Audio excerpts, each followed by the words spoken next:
화면 공유 중. 그리고 됐음?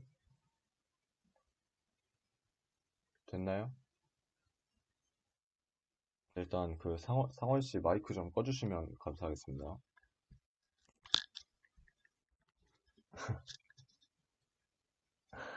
강제로 꺼? 네, 그러면 발표 시작할게요. RTA 북 리뷰. 이번에 이제 저희 팀 부자의 그릇이라는 책을 읽었고, 한 남자가 있어요. 그러니까 어떤 한 가장이 있는데 이 가장은 파산해 버렸고, 이제 가난하고 어떤 게 이제 길거리를 떠돌아다니고 하루하루 뭘 먹고 살지도 모르는 그런 한 남자가 있습니다. 이 남자는 부자의 그릇이란 책의 겨울날 이 저녁 시간에 길거리를 떠돌아다니다가 길거리에서 어떤 맛있는 붕어빵을 봅니다. 근데 이 맛있는 크림 붕어빵이 이 세 마리에 2,000원에 팔고 있는데 자기의 수중에는 지금 단 1,000원밖에 없는 그런 상황이에요. 그래서 이 남자는 이제 자기는 붕어빵도 못 사는 그런 처지구나 하면서 자기가 얼마나 몰락했고 자기가 얼마나 지금 한심한 처지에 놓여 있는지 그런 생각을 하는 상황에서 어떤 한 노인이 이 남자에게 말을 걸어요. 그리고 이 노인이 그 남자에게 1,000원을 빌려줍니다. 그 붕어빵을 먹으라고. 그래서 이 남자는 이 노인에게 너무 고마워하면서 그 1,000원을 가지고 붕어빵을 결국 삽니다.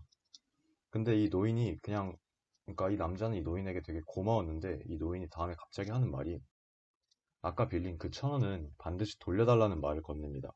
그래서 이 남자는 고작 1,000원 가지고 왜 그러는 거지? 그러니까 그냥 호의로 베풀 수 있는 게 아닌가 하고 그런 생각을 하면서 예, 알겠습니다. 뭐 이런 반응을 하고 있는데 그 노인은 다음에 자네가 제기해서 돈을 마음껏 다루게 될 줄 말이네. 이라는 식으로 이 남자의 기분을 어느 정도 위로해주고 모두가 이 남자에게 돌아섰을 때 이 남자가 재기할 수 있을 거라는 그런 식의 말을 건넵니다. 그러니까 이 남자는 이 파산한 이후에 너무 오랜만에 이런 자네가 다시 성공할 수 있을 거라는 식의 말을 듣게 되니까 너무 고마운 마음에 반드시 돌려드리겠다고 이건 다시 성공한다면 1,000원이 아니라 1,000만 원 정도로 돌려드리겠다고 그런 말을 건넵니다. 근데 이 노인은 여기서 이 남자에게 너무 많다고 그러니까 1,000원이 아니라 그러니까 1,000만 원이 아니라 1,200원 정도면 적당할 것이라고 이렇게 이 남자에게 말을 건네는데 이 남자는 여기서 어디까지나 이건 성의의 문제다. 어르신 덕에 이렇게 한숨을 돌릴 수 있었고 1,000만 원도 적다고 생각될 때쯤에 반드시 돌려드리겠으니까 그렇게 하게 해달라고 말합니다. 그런데 여기서 이 노인은 이 남자에게 그래서 망했던 거군이라는 말을 건네요. 그리고 이 남자는 당연히 그래서 망했다는 말을 들으니까 기분이 좋지 않아서 뭐라고 왜 그렇게 말을 하냐고 묻는데 이 노인은 크게 두 가지의 이유를 들어서 말을 합니다. 그러니까 자신은 이미 이 1,000원에 대해 20%의 이유를 부과했는데 자네는 그거를 자네 마음대로 10만 퍼센트의 이유를 부과했고 그리고 또 하나는 나머지 하나는 선택의 문제에 대해서 언급을 합니다. 꼭 크림 붕어빵을 먹었어야 했는지 다른 길거리 음식점에서 더 효율적인 음식을 찾을 수 있었는지 등을 지적하면서 이 남자의 잘못된 선택을 지적하는데요. 이렇게 시작된 이 남자와 이 한 노인의 이 대화가 이 부자의 그릇이란 책에 쭉 이어지면서 이 부자의 그릇이 무엇인가에 대해서 책 전체적으로 그 메시지가 전달이 됩니다. 그래서 저는 오늘 이 남자와 이 노인의 이야기가 수없이 많은데 그 많은 이야기 중에서 크게 세 가지 부자의 그릇에 대해서만 여러분들께 언급을 하고 그 세 가지 부자의 그릇에서 더 생각해 볼 만한 점이 뭐가 있을지 제가 살짝 예시들을 덧붙여서 소개를 해 드리려고 합니다. 그래서 첫 번째 부자의 그릇은 선택의 문제입니다. 당신은 소비를 할 때 진정으로 선택을 하고 있는가에 대해서 이 노인은 처음에 묻는데요. 여기서 이 남자가 붕어빵을 산 것에 대해서 이 노인이 그것을 지적을 했죠. 그 선택이 정녕 옳았는지. 그래서 그렇게 말을 하니까 이 남자가 대답을 하는 게, 그러니까 노인분의 말씀이 맞긴 하지만 날씨가 너무 추워서 멀리 움직이고 싶지 않았고 빨리 따뜻한 음식을 먹고 싶었다는 등의 이런 식으로 살짝 격양된 어조로 이 노인에게 말을 다시 대답을 합니다. 그러니까 이 노인의 말은 인간이 돈 때문에 저지르는 실수 중 90%는 잘못된 타임인가 선택으로 인해 일어난다고 말을 하고 이어서 만약 자네가 돈이 한 푼도 없었다면 붕어빵을 사 먹을 생각을 했을 것 같은지 그리고 사람들은 참 신기하다고 돈이 있으면 쓰고 싶어 한다는 말을 건넵니다. 지금이 바로 사야 할 때라는 무언가에 홀린 듯이 말이죠. 그래서 여러분이 여기서 생각해 볼 만한 점 여러분이 만약에 1,000만 원을 주었다고 생각을 해보세요. 그러니까 뭐 주었건 어디서 복권에 당첨됐건 어찌 되었건 여러분에게 갑자기 1,000만 원이라는 돈이 수중에 들어왔을 때 여러분의 선택은 어떨 것 같은지 한번 생각을 해보시면 좋을 것 같아요.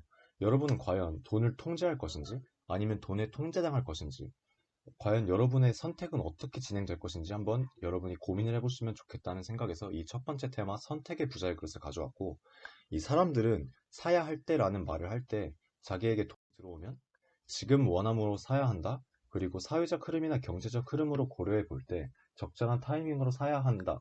이 두 가지 선택지가 있는데 대부분의 부자의 그릇이 충분히 크지 않은 사람들은 이 물건의 장단점을 고려하는 합리적 사고를 하지 않고 지불함으로써 잘못된 선택을 하지 않고 있다는 안도감을 산다고 이 노인은 말합니다. 자신에게 돈이 들어왔는데 그 돈에 휘둘려서 자신이 돈을 통제하지 않고 이 돈에게 오히려 자신이 통제당하고 자신의 돈의 흐름을 조절하지 못하는 그런 선택의 문제에 이 많은 사람들이 휘둘리고 있다는 말입니다. 그래서 이 첫 번째 부자의 그릇은 만약에 당신이 선택의 부자의 그릇이 없다면 당신의 통장 잔고는 절대 늘지 않을 것이다 라는 메시지를 여러분들에게 전해주고 있어요. 왜냐하면 돈은 결국 그 자신의 그릇만큼 모이기 때문입니다. 그렇게 여러분이 제가 여러분들한테 생각해보기를 던져준 첫 번째 이 주제가 이렇게 돈의 흐름을 과연 당신은 선택을 하고 있는지, 당신이 모으고 있는 수입원, 뭐 아르바이트를 하건 과외를 하건 그렇게 해서 당신이 쌓아가고 있는 돈을 당신이 어떻게 소비하고 있는지, 뭔가 돈이 쌓였으니까 소비해야 될 것 같은 충동에 휩싸이고는 있는지 있지는 않은지 이 부자의 그릇이라는 책이 당신에게 전해줄 수 있는 첫 번째 메시지라고 생각해서 이렇게 가져오게 됐습니다. 그리고 두 번째 부자의 그릇은 신용인데요. 이거는 제가 옛날에 그 완전 처음에 RTA에서 발표를 할 때 말했던 돈이란 무엇인가와도 되게 맞닿아 있는 개념인데 조금은 다르게 해석을 하는 면이 있어서 가져왔습니다.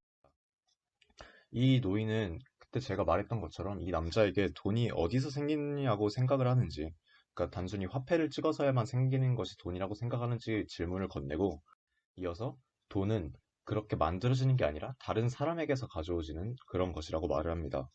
그렇기 때문에 이 노인은 신용이 너무나도 중요하고 남이 자네를 어떻게 보고 어떻게 생각하는지가 곧장 자네의 통장에 직결되는 그런 수치라고 말을 하는데요. 이렇게 말만 하면은 너무 뭐 추상적인 얘기 아니냐, 뭐 당연한 거 아니냐, 신용이 중요한 거 누가 모르냐, 그렇게 생각을 하실 수 있어서 제가 이 책에는 나오지 않은 다른 예시를 하나 가져와 봤습니다. 당장 여러분들한테 1,000억 원이 있다고 가정을 해봅시다. 여러분이 과연 돈을 못 벌 수 있을 것 같나요? 여러분에게 당장 1,000억이 떨어지면 그냥 고등학교만, 그러니까 중학교만 졸업한 사람도 이 돈을 불리는 것 자체에는 문제가 없을 겁니다. 왜냐면 그냥 목이 좋은 곳에 건물을 사든지 아니면 누군가에 대출을 해줘서 채권을 얻든지 이런 식으로 돈을 굴리기만 하면 사실 이 돈을 점점 불려나가게 하는 것 자체에는 아무런 문제가 없죠. 근데 여러분은 이 1,000억을 모을 수가 없습니다. 왜냐면은 누군가 여러분에게 1,000억을 맡길 그 정도의 신용을 여러분이 가지고 있지 않기 때문이죠. 그런데 만약 반대로 이 일론 머스크라는 사람이 자기가 화성에 가야 되니까 은행에게 1,000억 원만 빌려달라고 말을 한다고 가정을 해봅시다. 그러면은 이 일론 머스크에게 은행은 당연히 1,000억 원을 빌려줄 겁니다. 왜냐면 이 일론 머스크는 세계에서 가장 큰 기업 중 하나의 CEO고 세계에서 가장 영향력이 있는 사람 중에 하나고 그의 자산 가치만 해도 수백조가 달하기 때문이죠. 그렇기 때문에 우리는 이런 일론 머스크 정도의 신용도가 없기 때문에 저런 1,000억을 누군가에게서 빌리거나 받을 수 없고 그것으로 무언가를 더 만들어낼 수 없습니다. 그렇게 이 노인분께서 강조하는 두 번째 부자의 그릇이 돈은 실체가 없고 존재하는 것은 오직 신용뿐이다. 그렇기 때문에 자네의 신용을 올리는 그런 행위나 어떤 프로젝트들이 굉장히 중요하다라는 말을 건넵니다. 그리고 마지막 제가 여러분들에게 전달해 드리고 싶은 부자의 그릇은 이 부채에 대한 이해인데요. 일반적인 사회에서는 특히나 중산층에 있어서는 빚은 절대로 져서는 안 된다.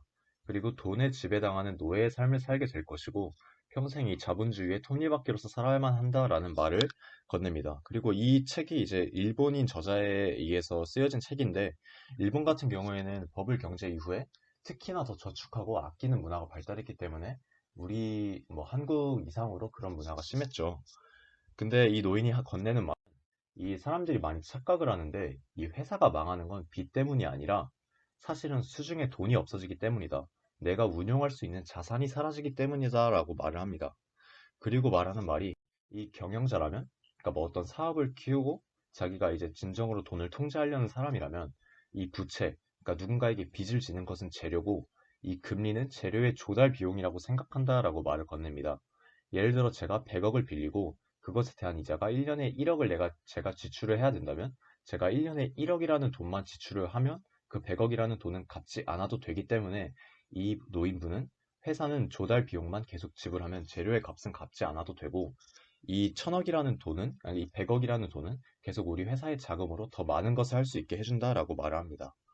그럼 또 여기서 들을 수 있는 생각이 너무 이상적인 이야기가 아닌지, 그래도 빚이 없으면 좋지 않은지, 굳이 위험을 감수해야 하는지 등등을 이제 의문이 들 수 있는데 이것에 대해서 뭐 그것도 물론 맞는 말이지만 어느 정도 크게 프로젝트를 진행하고 비즈니스를 경영하기 위해선 이 부채에 대한 이해가 필수라고 생각되는 하나의 좋은 예시가 있을 것 같아서 가져왔는데 미국은 명실상부한 세계 최강의 국가죠. 자본주의의 끝판왕이라고 볼 수 있고 이 세계에 가장 영향력을 끼치는 기업들을 수도 없이 많이 보유하고 있는 국가입니다.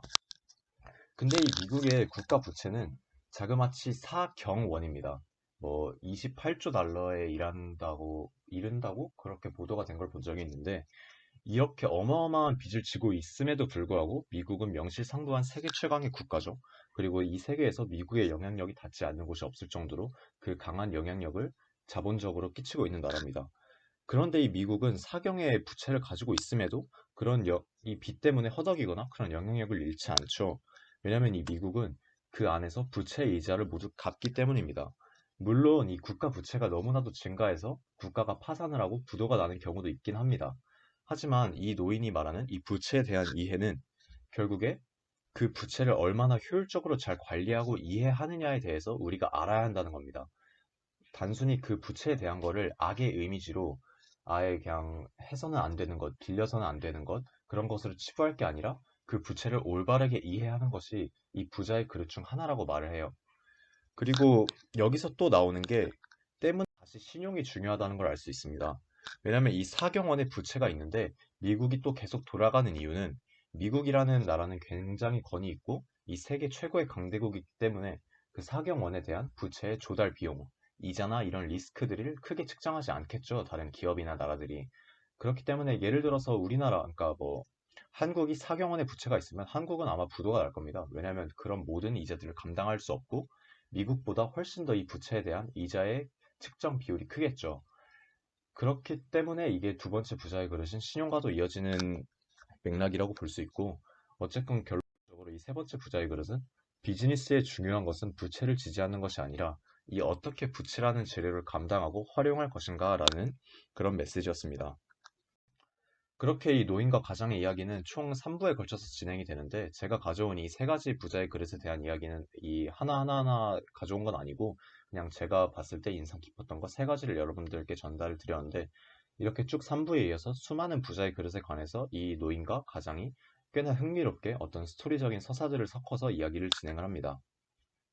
그래서 이 부자의 그릇이란 책이 뭔가 되게 딱딱하고 어려운 주제가 있다기보다는 그냥 굉장히 라이트하게 뭔가 진짜 내가 저 노인과 대화를 하면서 깨달음을 얻는 식으로 이 독서를 진행할 수 있기 때문에 굉장히 금방 읽을 수 있고 재밌게 읽을 수 있는 책인 것 같습니다. 그래서 이 부자의 그릇에서 마지막에 이 노인이 이 파산을 한 가장에게 건네는 말이 인상 깊어서 이 문장을 여러분들에게 전달을 하고 싶었는데요. 실패란 결단을 내린 사람들만 얻을 수 있는 것이다 라고 말을 하면서 이 가장이 파산을 했지만 그 가장의 실패한 경험을 되게 높게 사는 그런 한 문구가 있었습니다. 그래서 여러분들도 이런 부자의 그릇을 얻기 위해서 무언가를 많이 시도를 해보고 여러 가지 부자의 그릇들을 점점 채워나가길 바라는 마음으로 이 북 리뷰를 진행해봤고